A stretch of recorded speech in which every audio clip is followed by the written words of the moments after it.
All right, Reed, let's get going. What are we talking about today? Something called the coronavirus. In case anybody's been living in a hole somewhere. We pushed out communication. A lot of it was directly and just, I think some people shared it with their networks. But the whole reason that, we felt we needed to do this was, and already I'm encouraged to see more content coming out about apartment marketing and the impact that COVID-19 has had on it. But we definitely felt a responsibility to kind of step forward, especially from a data perspective.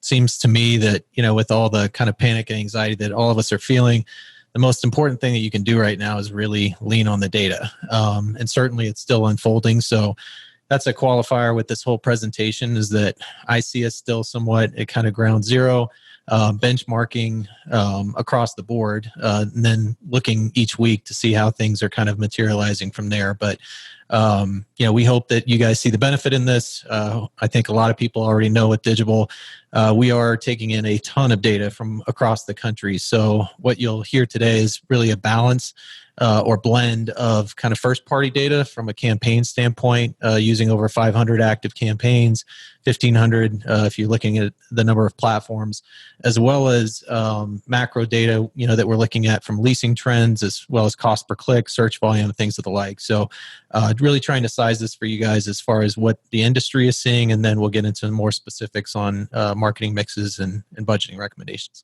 All right, well, let's get going. I don't need to say that all over again. No, I think you're good. The next up, Reed, company profile for those folks that don't know who we are. Yeah, so we're Google Premier Partners. At this stage, I think there's about 100 of those worldwide. We're also part of their Accelerator program. Facebook Marketing Partners, been featured at MTech. Actually, our technology was a winner there a couple of years ago, as well as at OpTech. And then off on the right, just letting you guys know as far as industry relationships, over 2,000. We're in about 250 different markets now, working with over 100 different PM companies, and 1,500 active campaigns that we'll be sharing you, obviously anonymized, but what that data is telling us. And then just now we're tracking over 100 million Google Analytics sessions, all specific to the apartment market or the apartment industry. Cool. Oh, I forgot I can't use the mouse wheel on this darn machine. All right, so who the heck are we? Meaning you and I. Go ahead. Oh, okay. So Reed and I are the founders of Digible. Many of the folks listening probably know us. Reed is CEO, and I'm president of the company. Do you want to go through what you typically touch? I mean, we're not the data scientists that pulled this together. So they should trust it more than our own math. Yeah. So our company right now, we have about 30 FTEs, and we've been aggressively building out our data science team as well as our technology team. And huge shout out to them for helping us pull this together. A lot of hard work went into it over the last week in preparation to try and make sense of all the data that we have. So more to come there, but yeah, hardly me and David in a vacuum pulled this together. So, and also shout out to Nicole, who's our VP of Client Services, for pulling together some great best practices as well as some more market insights or marketing insights. Yeah, it's funny. The data team sent some slides over that I just did not understand. And I think we reviewed it with them like 2 or 3 different times. And I was like, I still don't understand this slide. It's too smart for me. Yeah. There's a reason we're not in that field. Yeah. All right. Overview.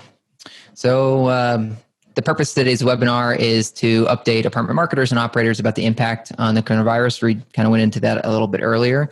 In particular, we're going to get into COVID-19 budgeting and marketing recommendations and how those have been impacted and what our recommendations would be moving forward.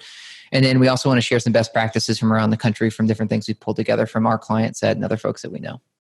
Just looking at ourselves right now, I want you guys to know we are practicing social distancing, pretty much. I think we're close to 6 feet and we're not on Mars. This is just one of those things that David found that was pretty fun to get our faces with the backdrop of the slides, but It's just looks funny to me. Well, there's only 3 of us in the office today. We were supposed to move into this office last week, but we went remote before we could actually move into the new office. Yeah, slightly apocalyptic feeling, yeah. Maybe it was just an excuse for us to get using it. All right, so agenda. Well, somewhat, I guess, repeating, but impact of the industry, marketing, how you guys should be thinking about changing your strategy, and then we'll share some of the best practices we've been hearing from the field, and then we'll let you know what's next. You go ahead. Industry impact about leasing trends. So this is one of the graphs I had to have our data team dumb down a smidge for me because at first I didn't quite comprehend all that they had going on. But effectively what we wanted to do here is we pulled together all properties that are 20 units and above. And then we looked at what are the leasing trends there? So how is absorption rate effectively among those properties? And just at a high level, you'll see from newly built units from the beginning of the year to now, they've gone from 156,000 available units to 116,000 available units. So there's been there have been units being leased out from the beginning of the year, and stabilized properties actually added a few units.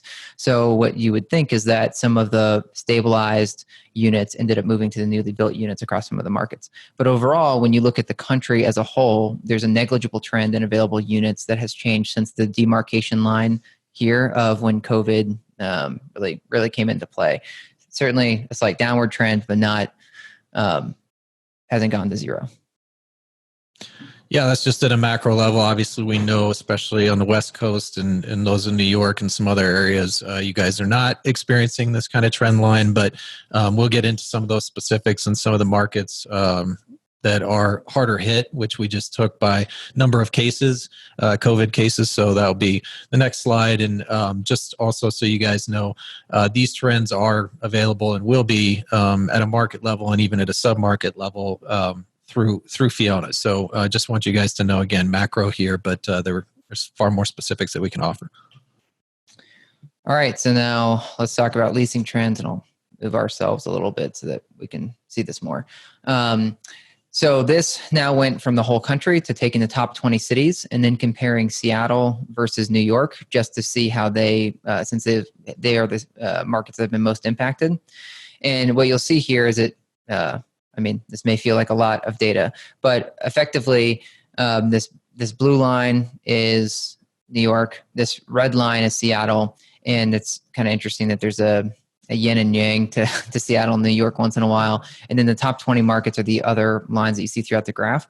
The y-axis is absorption rate over time, and so 0 would mean that no units are getting absorbed or becoming available. So this would be flat, like status quo. But what you'll see is that there's actually just some normal seasonality amongst things, just ebbs and flows throughout the weeks of the month, which is pretty typical. And there has been no real discernible change after COVID hit versus before. Now, it is possible that we are yet to realize the impact of this. So folks that had already signed their lease before COVID hit still moved in, and so the units came offline, but that in the weeks ahead, we may see a downward turn. Yep, and this data was basically triangulated, accumulated using Axio, CoStar, and ALN data, just so you guys know the source. All right, now what we wanted to do was completely remove the top 20 markets and instead move to segmenting the country by higher case rate countries or states versus lower case rate markets.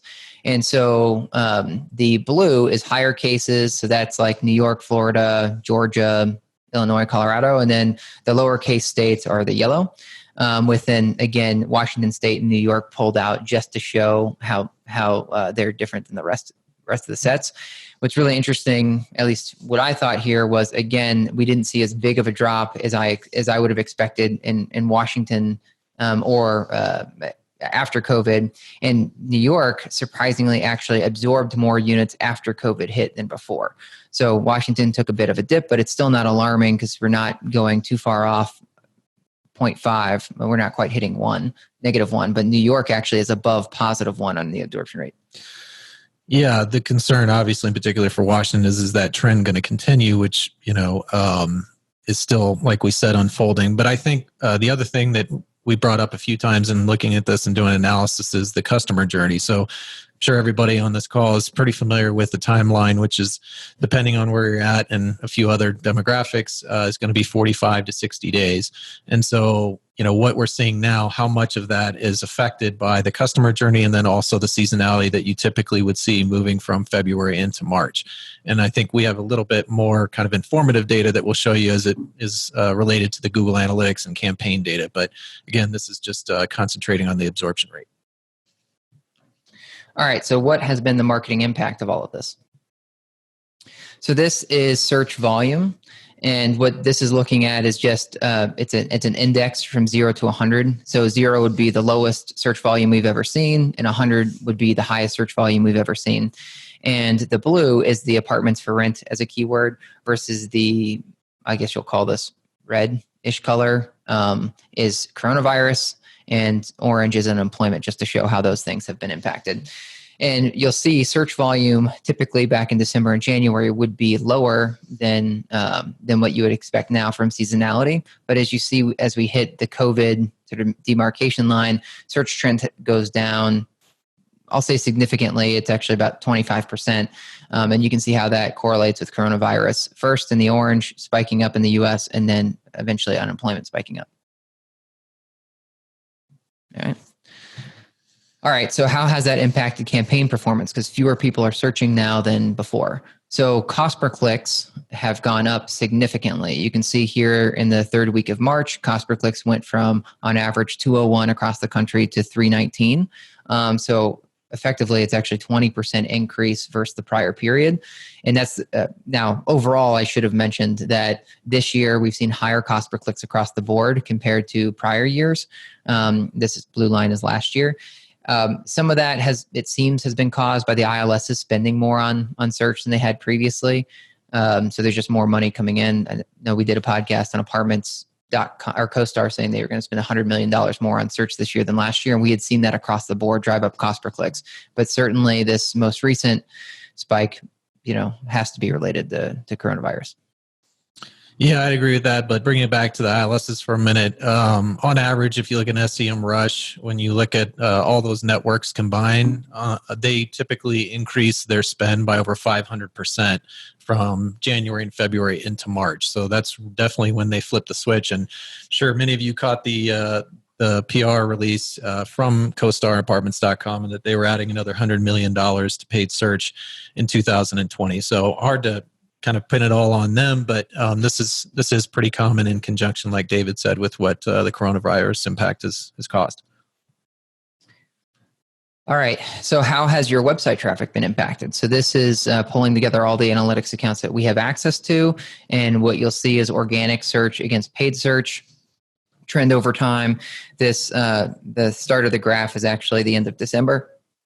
Through last week, and you'll see that things, as you would expect, seasonally had started to trend up on these different channels through coronavirus, and then they actually spiked, at least on the organic search side, the first week of March, and then you'll see a major dip moving from the first week of March into the second week of March before they recovered. And this will be a theme that you'll see throughout. When coronavirus when it hit the US, there was a major change in just overall online web activity as far as people caring about apartments. But then across the board in all of our charts, you'll see that basically as the next week came around, people kind of got back to normal. Probably not quite to what you would expect from a seasonal trend standpoint, but it still started to rebound.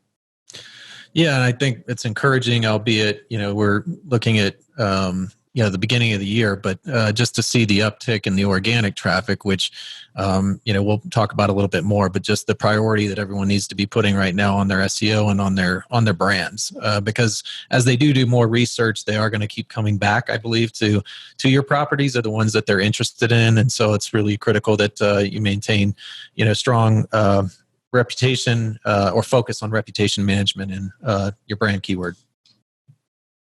All right, so then let's get into how the different sources have been impacted. Sorry, guys, I'll have to move ourselves one more time. So you'll see that these are the different channels that you would find in Google Analytics. A lot of times, just to jump in front of it, the other bucket, those that are familiar with analytics will know that often catches a lot of the different social channels. But in the cases where we pulled out paid social from the other bucket. But in some cases, we didn't have that ability. But what you'll see here is that the blue is representing since coronavirus hit, and orange is pre-coronavirus. You'll see an uptick in paid search or an organic search, a slight uptick in paid, slight uptick in direct, and then you'll see paid social has the biggest actually uptick relative to what it was before, and then other as well. And again, other probably includes in many of the accounts paid social that weren't broken out with UTM parameters and things like that. So across the board, you'll see in most instances across paid channels, things have actually increased versus which was really surprising to me. Yeah, the paid social isn't a big surprise to me. I mean, not to be too stereotypical, just about how people are going to be spending their times in this virtual world, but it does make sense. And part of this is even just staying connected, right, with families and friends, that there's going to be way more activity on social media. Therefore, it's a sensible platform to be shifting some of your dollars to, because there's going to be just more audience there. Yeah. All right, so website traffic. What has actually happened with the web traffic once they get to your website from those different channels? And what this graph is showing is session duration, and we're using session duration as our way of saying how engaged someone is on your website. And so you'll see that things were pretty, I'll say, normal. It's like status quo with some volatility throughout the beginning of the year. Once coronavirus hit, again, that first week of March, you'll see a major spike in how much time people are spending on your website. And then as soon as that week was spent, you'll see that session duration, or at least engagement on the website, dropped a bit. And this is segmented again by high case COVID versus low case COVID markets. So yeah, this one was really interesting. I know, Reed, before this, when we were putting together the deck, we were just theorizing on what this giant spike of engagement on the websites was versus afterwards. Yeah, again, how much is seasonality playing into this, as well as the customer journey? So, typical kind of research was being done, then a spike, and then it drops off as people start to convert. But this one is definitely one of the lines that we'll be most interested in to see as we get through, the next couple of weeks. So are people, in fact, researching your properties more? Are they not feeling like they're finding enough information? Like I said, though, not to contradict, but it could also be that they're more motivated to convert right now and spending less time just going through galleries and amenities and things like that. But we shall see. Yeah. And when it comes to website time, this is not filtering out current residents versus possible new prospects.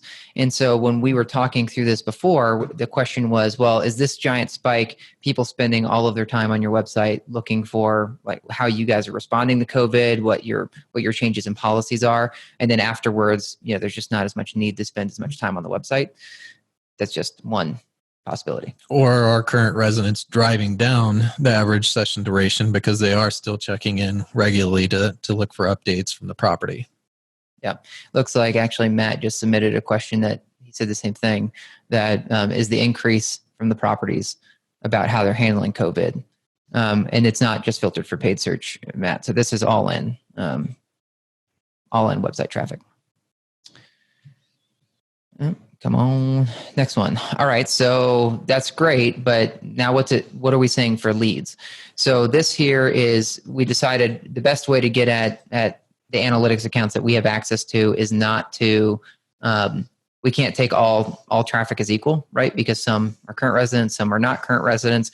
And so not all websites that we have access to are marked up with the appropriate analytics goals to really talk about conversions and things of that nature. So to get a better sample size, what we did is, well, almost every apartment website has a part that is dedicated to floor plans. And our feeling here is, like, if contact us page could be current residents looking for how to get in touch with you. Homepage could be current residents looking for COVID, but floor plan page, you probably are not visiting that page unless you are interested in renting an apartment. And so we pulled out all floor plan pages from all the analytics accounts, and then we ran that here against page views. We ran this here against time, and the page views is the number of times folks are visiting the floor plan pages.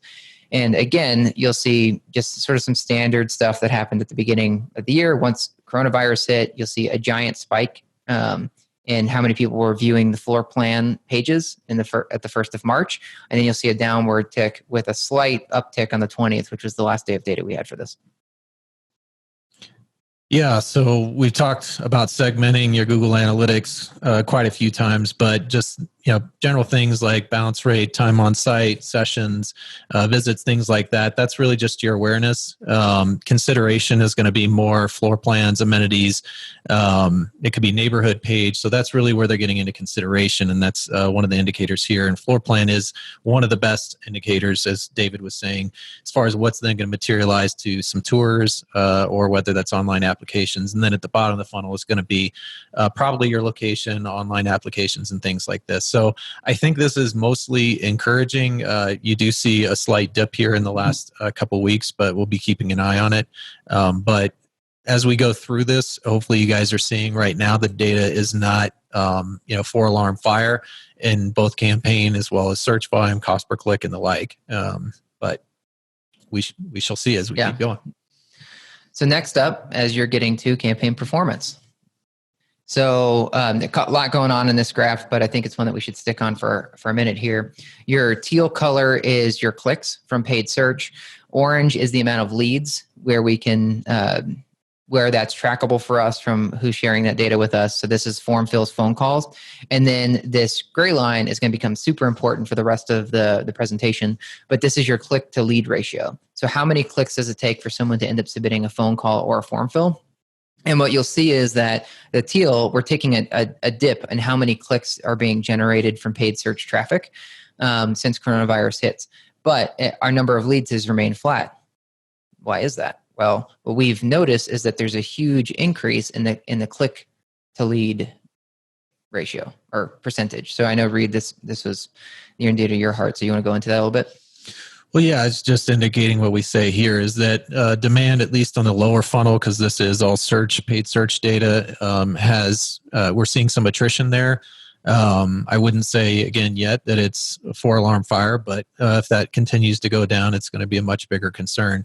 But the good news, it's really offsetting, if not improving, your cost per lead, which is one of the bigger kind of, I guess, ahas that we had going through all this analysis, but that you do see a 25% increase in that lead ratio. So all that's to say is that the people that are actively searching right now are highly motivated. And, while the coronavirus has stopped a lot, certainly a lot of the main life events, right, that drive changes in where we live are still in play. And so I think, it's just to say, hey, when you do have leads, there's a good chance that you're going to be able to capitalize on it. Yeah. So I think you were saying the 4 weeks prior to coronavirus versus the 4 weeks after is where you're seeing the 25% lifts. Because the 4 weeks prior was like a 7% or so average, right? Like click to call or form fill rate versus afterwards, it's much higher. Yeah. Good qualifier. If you just are saying, where's the 25% coming from? It is the average over the last 4 weeks versus the average of the prior 4. Right. Because certainly you'll see this, we have a giant spike here as an outlier the first week after New Year's, which our clients we've talked to numerous times that usually things are quiet through the holidays, and right after the holidays, people are like, I got to get the hell out of this place. Time to move. Right. All right. So campaign performance continued. So how does this click to lead ratio change things? Because as we said, we're getting less clicks now. So what's less clicks, but higher conversion rate. And what you'll see here is that in the 4 weeks after coronavirus versus the 4 weeks before is that CPL has actually decreased in cost on average by 7.3%. So that better click to call or click to form fill rate is helping us achieve a better CPL. Yep. So again, more or less neutralizing the fact that you're getting less leads, and the cost per click may be higher, but if you're converting more of them, then obviously that translates to a better CPL. So again, keeping a close eye on this, but encouraging to see at least month over month that for our clients, that is a big qualifier here, but they are seeing better ROI. And this is at large, right? Because we certainly have clients on the West Coast, San Francisco, Seattle, LA, and some of them have seen minor dips in performance. So this is at a US overall average. That said, at least those clients that are in LA or San Francisco or Seattle, when I popped in there to their accounts, it wasn't as if they went to zero. So just more of, I think we'll get into this later on, but I want to caution folks from getting too knee jerk if things dip, I don't know, 7% or 8% versus being positive 7%. That doesn't mean you should just wholeheartedly switch strategy. Yeah, I totally agree. I mean, you're looking for patterns, so it's not really material if you're fluctuating anywhere from, I'd say, 20% up or down. Some people may say, get the heck out of here. We have a thing that's 19% later on that is material. Yeah, yeah. But if we see the same bar, continuing the same trajectory over the next few weeks, then obviously that's something that we need to pay more attention to. Yeah. All right. So how should all of this data that we're throwing at you impact your marketing strategy? So first, we wanted to go through the funnel. So the funnel here, we just sort of generalized these buckets as upper, mid, and low, but certainly each of these channels can cross into the other buckets. So starting with display, Spotify native, these are traditionally very upper funnel mechanisms. You'll see that CTR actually, basically it's 100% increase in click-through rate on those channels. When you look at social, geofencing, and email, you'll see things are slightly down, but back to Reed's material, it's not super material. And in fact, we'll single out social here in just a minute. And then when it comes to search, this number is primarily paid search, but you'll actually see that things are slightly down on click-through rate. So again, this is interesting. So cost per click is up across the board. CTR is down slightly, but yet our click-to-conversion ratio is better. So it's more expensive to get clicks to my website right now, but those clicks are right now equaling a lower cost per lead.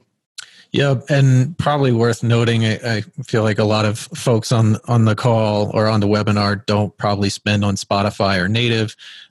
So for those that aren't as aware, there's programmatic audio that's now available, which is pretty interesting for some, especially I feel like lease-ups, but even stabilized properties to do some very targeted branding for a very cost-effective amount.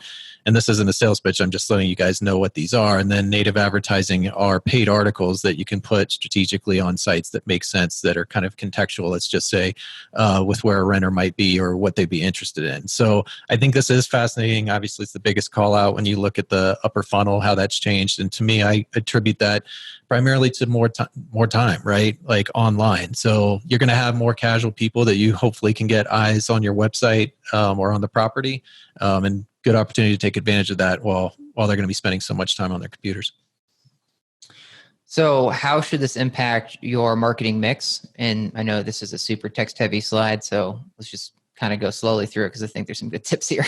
Sure. But first off, you should right now, if I reset, because of the way the marketing funnel works, from upper funnel taking, let's say, 1 month to 3 months to kick in, lower funnel is usually like 1 month or less to really you to see those swings. It's easy for us right now to draw some conclusions about the pay per performance model, like paid search. Harder for us to pull out what's happening really on social right now or display or native. Even though click-through rates look better, we don't know if that actually equals more leads at the moment, or if it's just, I don't know, in the 3 weeks that we have so far is just misleading. So right now, it's safe for us to say that it makes sense to utilize pay-per-performance media in your mix. Don't move too far away from it. I know some people are shifting dollars more to awareness, but don't move too far away from pay-per-performance because it actually looks more favorable. Even though clicks may be more expensive right now, and there's less search volume happening right now, it looks more favorable from a cost per lead standpoint. I'd just say it's also easier to justify with operators, asset managers that may feel the need right now to pause or seeing marketing and advertising as discretional spending. Hopefully that's not quite how they're looking at it, but it wouldn't surprise me if they did. So moving to more of a performance-based model is a way to hopefully, I don't want to say pacify, but get them on board where it's like the only media we're spending right now is on, let's say, a pay-per-lease, like with an apartment list, or it's on an apartment locator, or it's on a paid search. And even a lot of these other platforms that we've talked about, they're very intent based. So things like display advertising, those impressions don't get served, at random. It requires a certain criteria for those impressions to ever be served.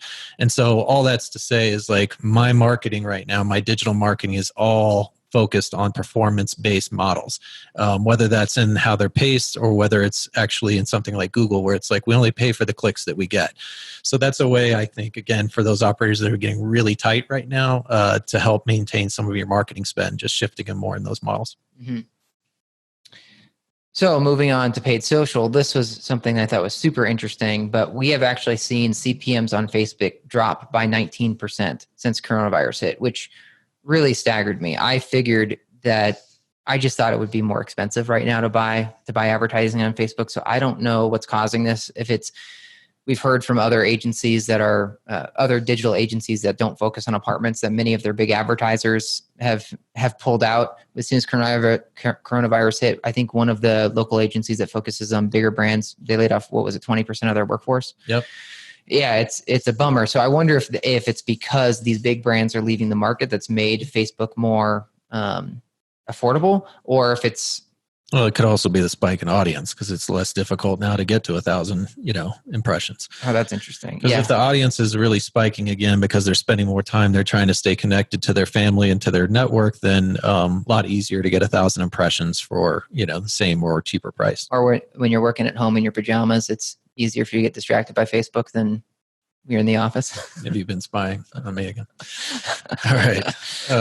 Moving on to the retargeting. Yeah, I thought this was a really interesting tip with your marketing mix. So for those of you that are concerned about your web traffic, if you are seeing a dip, even though across the board we're not seeing that, but if you are, don't forget that your retargeting pool that you've built up from before coronavirus is still valid now. So folks that were before coronavirus hit that were looking for an apartment and had visited your website, I mean, they needed to find a place, right? And now they probably don't want to do a lot of like tours with folks if they're even available. They probably just want a solution that fits them, and then that's it.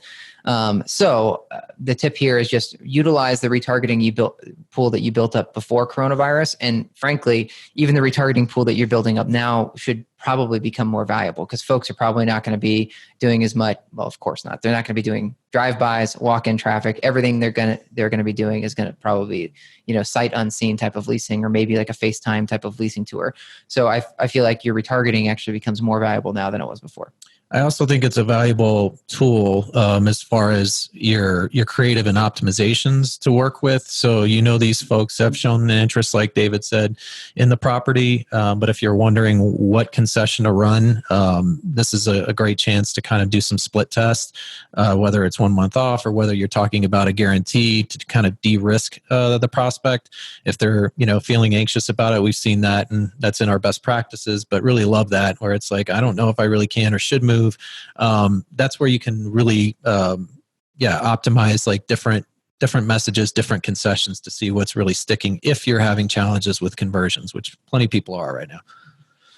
And then prioritizing your SEO. I think this one, I feel like there's been a lot of word has gotten out about updating your Google My Business listing. I guess that's my second point. First off, it's very important to keep your listings up to date. Google My Business, Yelp, Apple Maps, frankly, anything. If you have adjusted leasing hours, if you guys have stopped taking all inquiries or whatever, like you should be utilizing, or you should have that updated. And Google has actually has opened up and also locked down some of the Google My Business tools that were available before because of coronavirus. So I just encourage you to talk with your SEO professionals or whoever's managing your listings, particularly your Google My Business listing, about what you can and should do. But I would recommend adjusting your hours if necessary. Your FAQs, you probably want to update on Google My Business. Your Google posts, they probably should be speaking to how you guys are handling the situation, things of that nature. And then the other interesting side impact of this, I'll say, is that many folks in the apartment industry, if you've talked to me, you've heard my stance on this, but there's a lot of set it and forget it when it comes to SEO. So people will build their website. They may do a lot of, in the apartment industry, they may do a lot of work up front. But then once that happens, they kind of like steady as she goes, lets it sit. But now if all of your competitors are running to update their listings, get their hours updated, add images or text to the website about coronavirus, that's a signal to Google that like, hey, this is a more relevant website because it's been updated 3 times in the last week and they're talking about coronavirus. And so if you're the one that's not updating your website, they're all surging past you right now in the eyes of Google. So I'm more of saying like if you've been someone that hasn't been set and forget, and you've been doing a little bit of SEO, now everybody else is probably doing a lot more than they typically do. they may not realize it's SEO, but just making those updates, which then means you need to almost double your efforts to keep your same spot. Agreed. All right. So that's your media mix, but now what do you do about budgeting? So this is really interesting. I don't know. Do you want me to take this? You want Sure. to take it? All right. So CPCs have increased, as we said, 20%, which has led to a lead. We would have expected a lead volume decrease, but click-to-lead rates, as we said, have increased, and floor plan page views have also increased, which has led to higher quality leads from those folks that are actually making it to your website. So overall, if we kind of look at the funnel here, social media CPM, so cost per thousand impressions, is decreasing by almost 20%. Floor plan page views, so people that are looking for an apartment, have increased on the websites we have access to by 8.5%. Unfortunately, cost per click on paid search, it looks like it's increasing significantly, a 20% spike. But click-to-lead ratio is also is increasing because the quality of those clicks are people that are more engaged and less research, I think.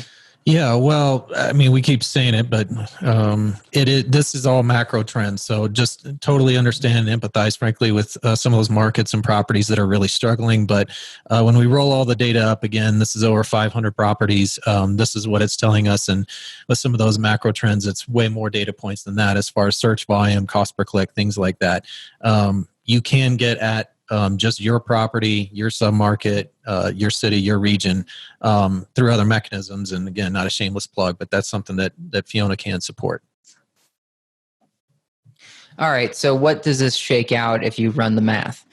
Well, if you hold your budget flat right now, and this is, I guess we should still say that this is early days, because if every day that we were working on this presentation last week, our data came in and told us something different. So we have, I'll say, the biggest swings we saw were last week in the data. Before that, there were some spikes here and there, but it wasn't like telling different stories. So this is more my qualifier that day to day, it seems like we're seeing a different story with the data. But as it sits as of this morning, if you hold your budget flat and you're spending on social, paid search, and you've got some decent SEO, you should actually see a slight increase in the amount of leads that you're getting, because and this is also kind of the quality of the lead that you're getting. So before you may have gotten more tire kickers, now you should be getting more engaged folks.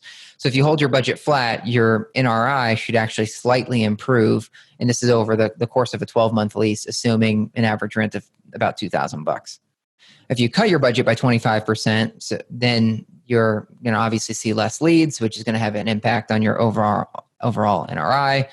50% it's worse. If you increase your budget, you should see a better NRI, because you should be getting even more higher quality leads. And if you increase your budget by 50%, it just accelerates there.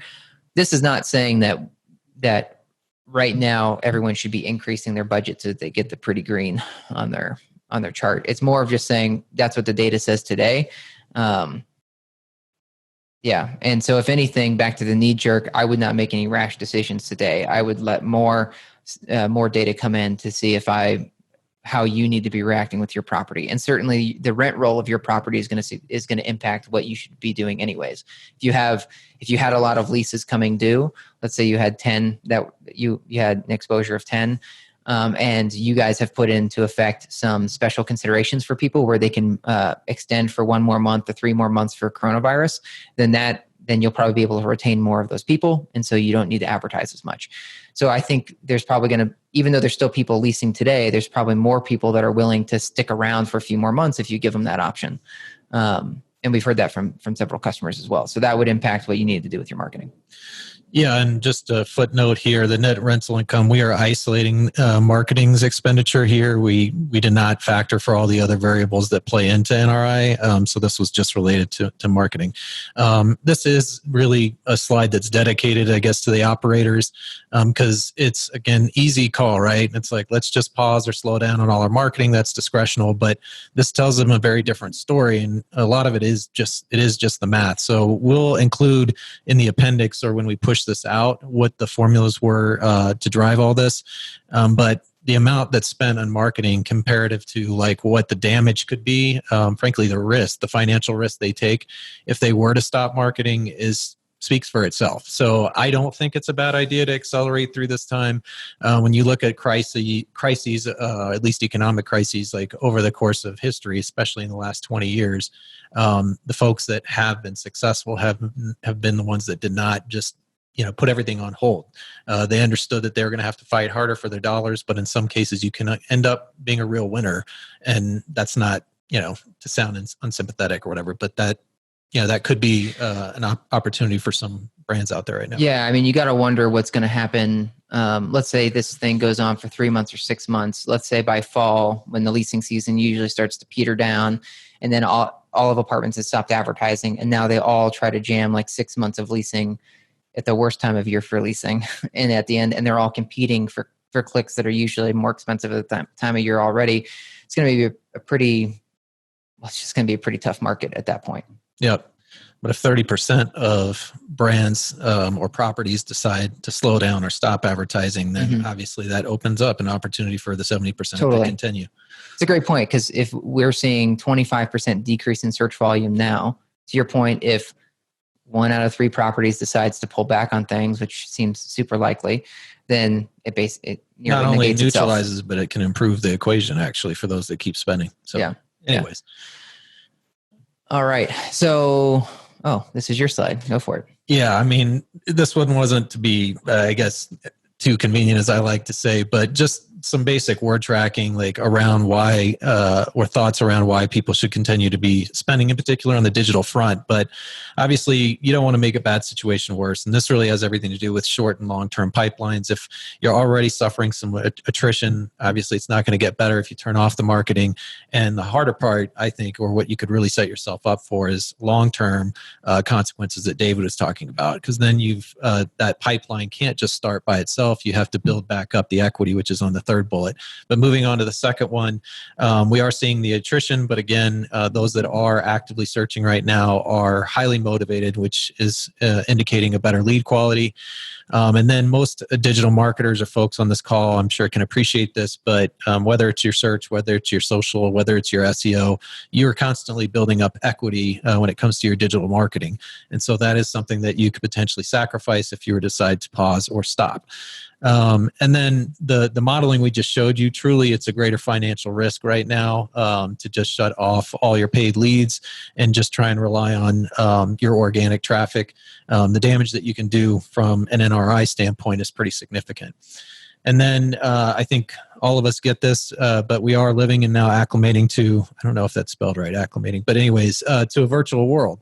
So certainly our company, and I think just about everybody else, has moved to working from home and just trying to adjust to it. But part of adjusting is even the things that might normally feel foreign, which would be leasing an apartment online, is now something that people get more comfortable with because they don't know what the future holds. And so while they may have stayed for another month, maybe 2 in an apartment that they were looking to move from, eventually they're going to get comfortable with the new process, if you will, the new protocol that we're in. And then this last bullet is just the reality, right? None of us know when that curve will flatten.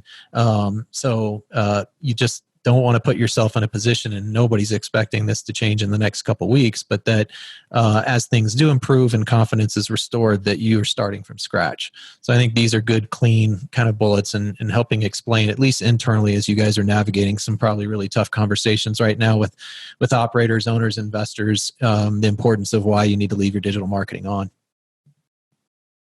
Cool. All right, so best practices. This is moving a little bit outside the marketing realm. Although I guess we do still have some marketing stuff here. Yeah. All right, so creative recommendations. It makes a lot. I know that for those of you that are on our newsletter would have already gotten some of this, but it makes sense to update all of your call to action. So instead of if you're not scheduling a tour, maybe it's schedule a virtual tour or schedule a FaceTime or a Zoom or whatever you decide to run with. Instead of saying come on in, change things to check availability, really highlight calls. So call for more information. I'm really curious, by the way, to see how the unanswered rate changes over time. Mm-hmm. Typically we see 50 to 60% calls go unanswered, but now that people aren't going to be running around on site doing all these tours, I wonder if that's going to improve. You would hope. Yeah. Yeah.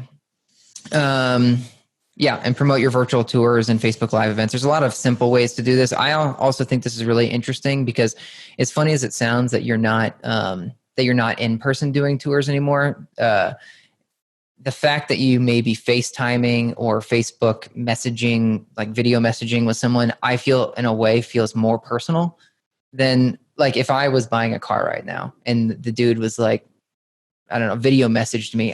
For some reason, maybe it's because you get a bad angle, like the upshot of the nose or how they're holding it. But I feel like it's a more personal thing than like, the hello, sir. And, let me walk you here.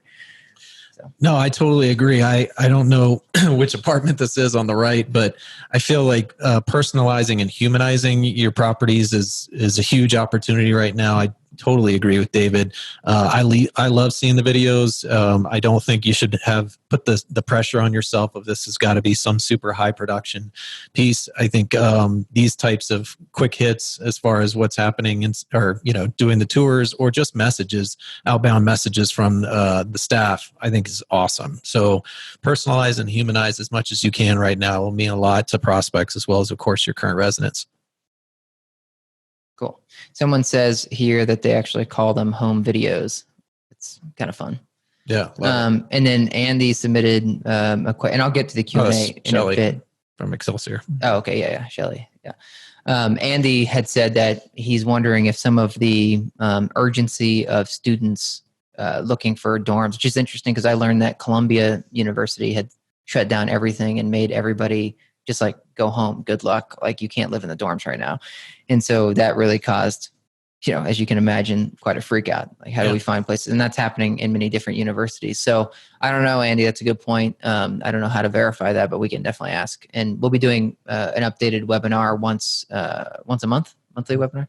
Yeah. And so if we can get at that, then we'll let you guys know and bring it to the table. Yeah. Any other trends that you guys are interested in seeing? I'm sure there's a bunch, but would be greatly appreciated. You can chat us or just email us so that when we do come back, our plan is to push out, not to skip slides, but you'll get weekly reports from us with this exact same data so that you're getting to see the trends unfold as we do. But then in addition to that, we're happy to try and support to the extent our bandwidth can some ad hoc requests if there's some unique trends that you'd like to see for your market. All right, so this slide is super text heavy. This went out with our newsletter, but we'll send it out to anybody that joined this webinar as well, so that you can have it. But these are just some like quick targeting recommendations for different channels. So for paid search, it's a lot of the things that we talked about check availability, virtual tours, call for information, that type of thing. I've seen a lot of people doing this, which surprised me how many jumped on it quickly. But adding negative keywords around all of your campaigns for coronavirus, COVID-19, and you can do that on your display campaigns too, because you don't want your ad showing up on articles written about death tolls for exactly coronavirus. Yeah, right. Yeah. For geofencing, some of the quick recommendations there were switch your campaigns to a retargeting strategy. So geofencing campaigns, depending which vendor you're using, they should have those devices cached for the last 90 days. And so anybody that's been to the fence that you're targeting, of the fence you were targeting for the last 90 days, you can retarget people that have been there. So if you're student housing, if they have previously been to campus in the last 90 days, you can still target them after they've left campus. And that's a good way to get those students that had been like in a hurry to go find a new place to live. Anything else here? We talk about SEO, updating your Google posts, talk about your virtual tours. Well, I think the organic social is one of the trickier ones. And we only have one bullet here, and that's just to be sensitive to the content or about your content. But and I think on the next slide, we may point to it. But I really encourage people to put together a COVID-19 content calendar because you got to strike the right balance, right? You don't want to be tone deaf as a community and act like, it's not happening. But, there's plenty of news outlets that are generating plenty of content around that. So, what's your position there? How much do you want to share or offer up to your residents, but then also trying to offer some normalcy, right? So that you're not perpetuating more panic or anxiety than already exists with your residents. So organic social is going to be way more focused, right, at who lives there now versus what's outbound. So I think you just need to be really thoughtful and plan that out. And if you do work with an agency, find out like where they kind of begin and end, what role they're going to play so that everybody, I guess, knows their responsibilities. By the way, I was worried I was going to spill the hot tea I made all over the mixer setup here. And I didn't spill it there. I just spilled it right down my lap. So All right. good thing I'm not in shorts today. All right. What does Noted. Wendell say here? Wonder if COVID-19 sensitive movers are being highly searched. Wonder if what's happening to the rest of the virtual tours keyword. Should we create a custom page on the website to highlight virtual tours? Should we tell prospects who we handle move-ins and stuff? Yeah, I think that's really great. Most apartment websites, first of all, are only 5 pages anyway. So if you can add a site specifically about the type of tours you're doing, that would be awesome. If you had an additional page to talk specifically of how you guys were handling COVID-19, that would be terrific. I think on a slide that we have coming up next, or soon, it talks about how to stay active on your organic social, kind of to your point. And if you have any current residents that are really pleased with the steps that you took. So here in Denver, I know Red Peak was super active. I think it was a month ago. They started scenario planning for COVID, like back when it was in China, is when they were scenario planning. And so they were way out in front of it. And so if that was felt by their residents, and residents were like super thankful for how the actions you were taking, if you can get them to write a review about what you've been doing, and you can use that as a little blurb on these pages that you're talking about, Wendell, that'd be awesome. Totally agree. I think testimonials are super valuable right now. You really want to encourage those that go through the virtual leasing process and feel like it went pretty smoothly, that you're very, I don't know, maybe aggressive isn't the right word, but that you get them to post a review, because that's one thing I think a lot of folks, again, as I talk about getting acclimated to the new world, at least, over the next few weeks, no one likes feeling like the guinea pig, but if you're able to go ahead and get some referrals or some testimonials, some reviews from folks that have been through it and it's been successful, then by all means, jump on those. You really want to get those up on your site or on Google. All right. I'm going to, if you guys just keep submitting in the chat and the Q&A, then we'll get to those in the next couple slides. So I'm going to get through the last few bits of material we have here, and then we'll come back to some of these questions. All right, so best practices for the property. Heck, you guys are probably way more qualified to give these best practices than we are, but here's a few things that we learned from some of our customers. So some folks are saying, remember to directly communicate with your residents. So don't try to make things, as Reed was saying, really focus on the humanity and the empathy of things. You don't want to seem too robotic right now. We believe it's more important than ever to just feel like a real person to person trying to get through this. So like a newsletter may be an easy way to get through, but I think it where possible, it's helpful to talk to people individually. But obviously that's hard if you have a 400 unit building to just call everybody up. So just try to weigh that. Try not to be too, what did I say when we were even pushing out our internal newsletter about COVID? I was like, this feels so gross. It just felt so corporate. Opportunistic, or I don't know. I was talking about the corporate thing when we were saying like, the corporate thing. Yeah. I just didn't know a better word for that.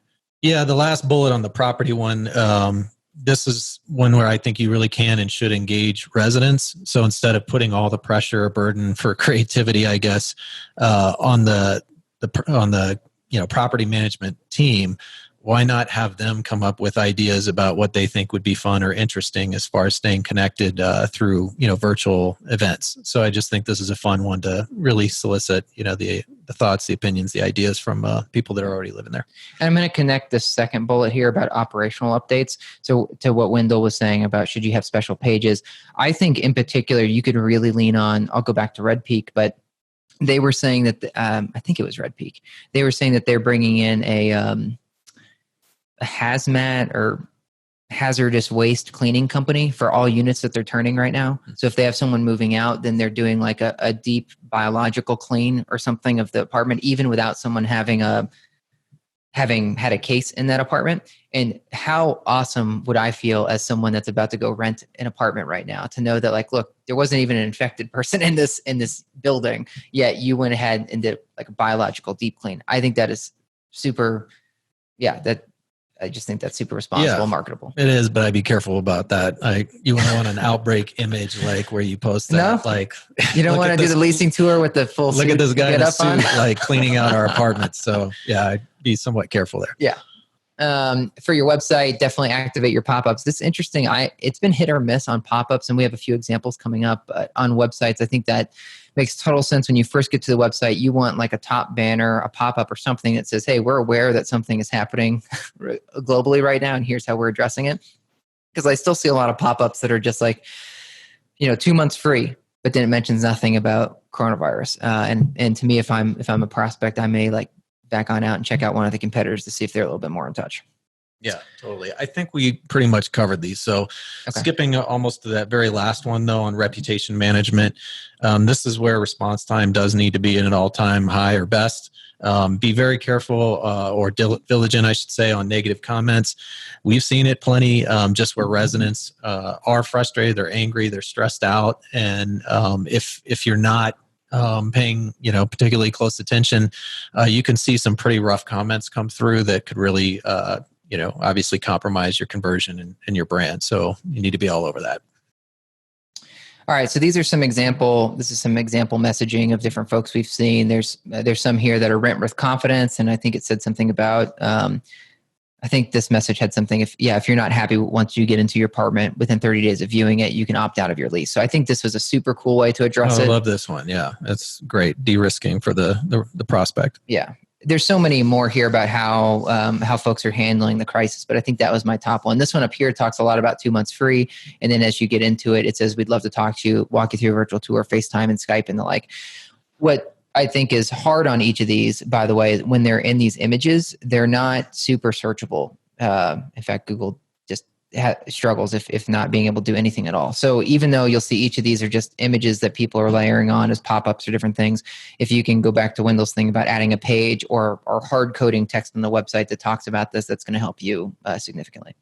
Yeah, I think the top right, though, as far as the months free is going to be one of the trickier ones. Obviously, that marketers are going to be working very closely with the operators and financial stakeholders, because you don't want to perpetuate. It's kind of like when people ask us about, with all the people coming in advertising, it's like we're actually just raising the bidding against each other. It's like, well, this could be a big concern, right? For multifamily, is that you get people that start pushing those concessions and everybody's looking for concessions. Mm-hmm. Next thing you know, an entire market is giving away, and I'm not saying that I don't get that, because I do. I think they really need to find ways to try and incentivize people that are kind of in a holding pattern right now. But this is one that I think we should pay really close attention to, and I'd love for you guys to give us more feedback in how you're approaching it. For me, I would set some sort of threshold. It's like, understand that it's going to get really competitive out there, but we have to know, where we kind of end when it comes to this stuff, so that you just don't get caught up in the cycle. I have no idea, but I'm curious to know how price sensitive people are, right? Like, do they really care as much about concessions now? Or I guess maybe it depends on the market and the individual. Back to like the disc profile, a few more.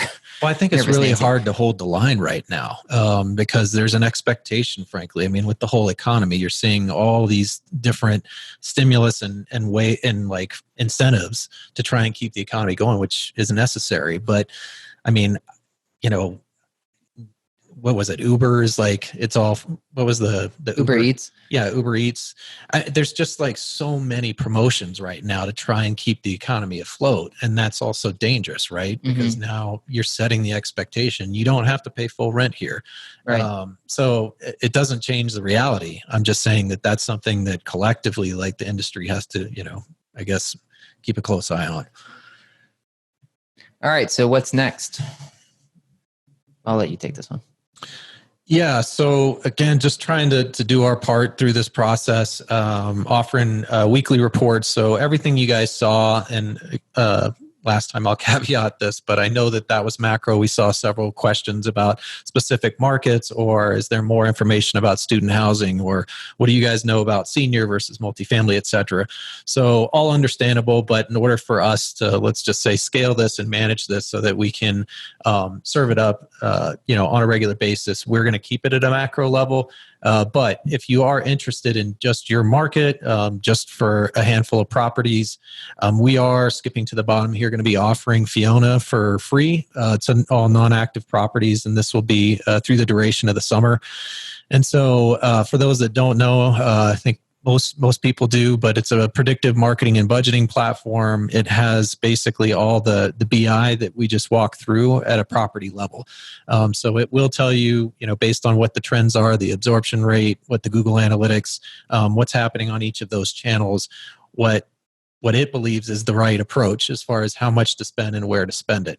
But that will certainly help you guys, at least we hope, have the data that you need to operate a little bit more sensibly, have the proper context.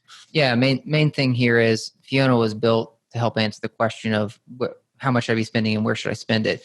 And now more than ever, it feels like uncertain, like the ground feels shaky, right? For everybody, all the marketers that we know and operators. And for us, we just wanted to feel what was the best thing we can do. Well, we built this tool that we thought was going to be really great if there's ever a recession, right? And now it's like we're not quite there, but definitely there's some shaky time. So the way we can, if you will, help the industry out is simply providing Fiona for free. So there's no commit there. You don't have to run any marketing with us. You don't have to run Fiona properties with us. You don't have to commit to any months. It's just simply there so that you guys can help educate yourselves and get you through this time. Yep. And we have added a couple integrations because we get asked that all the time. Do you guys also get, the CRM data? So by all means, follow up with us and we'll let you know what we have available. But our only, and it's not a hard requirement, but we tell everybody is Google Analytics is really important for Fiona, just as far as her source of truth. So that is something that, we'd highly encourage for those that sign up. And we do anticipate quite a bit of volume, frankly. So just know that there'll be a sign up form. I guess David's going to talk through our show, but we're not going to be able to basically hand this all out in 24 hours, meaning subscriptions. Cool. Well, we're kind of against time, so let's just jump up to questions. I know I missed a few here. So let's see. Tyler submitted back in the beginning. Most of the graphs are trending downward at the beginning of March. Do you think it's possible these early spikes are due to the shift in seasonality? Then they're dipping because social distancing started beginning of March. Yeah, I definitely think that there's something in play there with seasonality, and part of me wonders if that's also neutralizing some of the impact of coronavirus, which is, hey, we typically see a nice uptick from the first couple months into March, and then we gain more and more momentum headed into the summer, and so that's mitigating some of the damage that's happened, that's happening as a result of the virus. The social distancing is a great question. I think it's a little early to make, for me, assumptions yet about how that is or isn't impacting. One thing that we didn't include in this deck, but that we want to in the next week is location-based marketing. So that would be things like geofencing and any kind of real geo-targeting. How is that impacted? Because a lot of people are under the assumption, hey, nobody's out there right now. And I was saying, of course, speaking from single family, but in my own neighborhood, a couple houses went up and there was tons of people rotating through looking at those houses. So I think, again, the people that are out are highly motivated, but there is less of them. That being said, with location-based marketing, again, it's intent. So if you can't spend the budget, then that means that maybe you're right, that they're not out there. But there is some protections is all I'm saying with relation to that. So I love this question from TJ. He says, so does this mean that there are more people calling because they can't find what they're looking for on the website?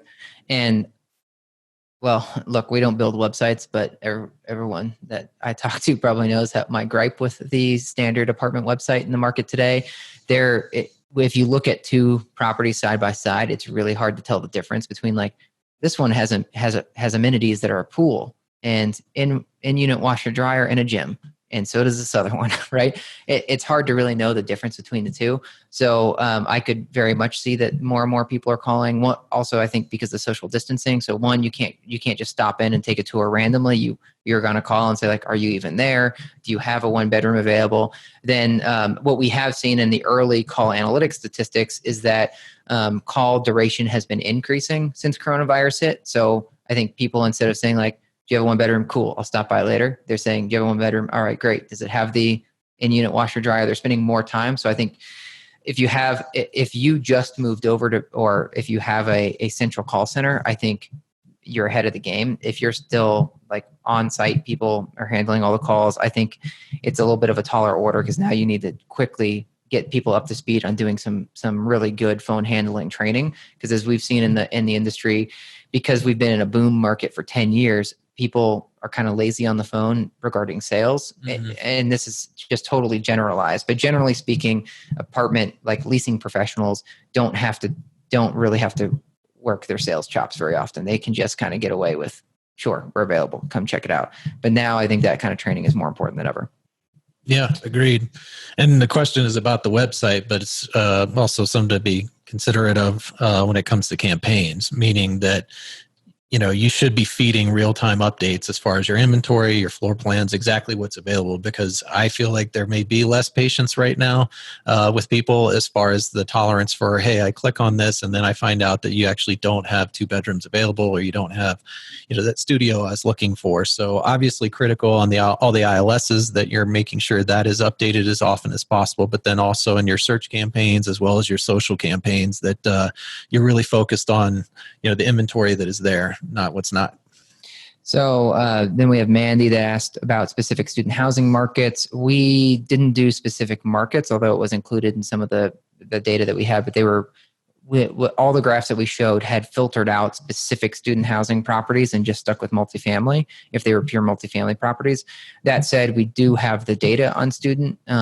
What we are missing on student is we don't, like if the university or the student housing company has said, hey, we're closing down the dorm, you got to go home. We don't have updated data to say that like this dorm was closed and so there's 0%, if you will, occupancy. But we could see the impact on the number of units that come offline in that market around student housing. So as Reed said, we'll take that as a takeaway. It seems like we're getting enough questions about student housing that we should do a little bit of analysis to see how markets or properties that are in close proximity to student properties, how they're impacted. And then I have a final, I know we're over time now, but for those that are still on, we have a final question here from Kat. She asks, what are our thoughts on chatbots? She assumes the interest has increased, but definitely doesn't solve the need for personalized, humanized strategy. So you and I have not talked about chatbots. We haven't. I think it's a great question. I would expect an uptick as far as usage with chatbots, but obviously it puts a lot of pressure on the programming or the chatbot that you're using. So if you have the confidence in that to address like what are going to be probably some questions that don't typically come up, then I think it's a great tool to leverage. But glad that I guess I saw the qualifier in that question, because to me, more than ever, it's about personalizing and humanizing your properties. All right. I just sent a message to Nicole asking if there's anything else. She seems like we've gotten everything good. Do you have any final wrap up or comment things that you want to hit? No, just hope this did offer some insights that you guys see valuable. I know that it was mostly macro, but we're really hoping that the data that we have, we can pay it forward in a way during this time period and make you guys more effective and have the context you need. So really encourage you. I think hello@Digible would be the email address to use. If you can just send us your questions there, we'll do everything we can to get prompt response to you. Yeah, if you send any feedback to hello@Digible, we'll be emailing out these slides to everybody that signed up for the webinar, and we'll also be posting them on our website. As I guess we didn't come out and say at the beginning, but I've been saying we want to just open source our data and the research that we have right now to just be totally, just to be as helpful as we can to people. Whether you use us or not doesn't matter. We just want to help provide the information that we've been collecting for several years at this point. And then on the Fiona front, if you have an interest in wanting to take us up on the offer to get Fiona for free, it's not no cost to us. We do have hard costs associated with each property, but we think it's just the right thing and the thing that we want to do for folks. But email Fiona@Digible for that. And again, I'll be sending out the Google form for sign up on that. But if you just want to email Fiona@Digible, then you can get on the list as well. Yep. And we'll be publishing probably those weekly reports on LinkedIn. And then a month from today, we will be doing a follow-up webinar with what will be a lot more detail, a lot more insights, a lot more analysis that we can pass on. Cool. All right. Well, I guess we'll get out of here. Yep. All right. Thanks for attending, everyone. All right, everybody. Thanks. Take care. Bye. Good luck.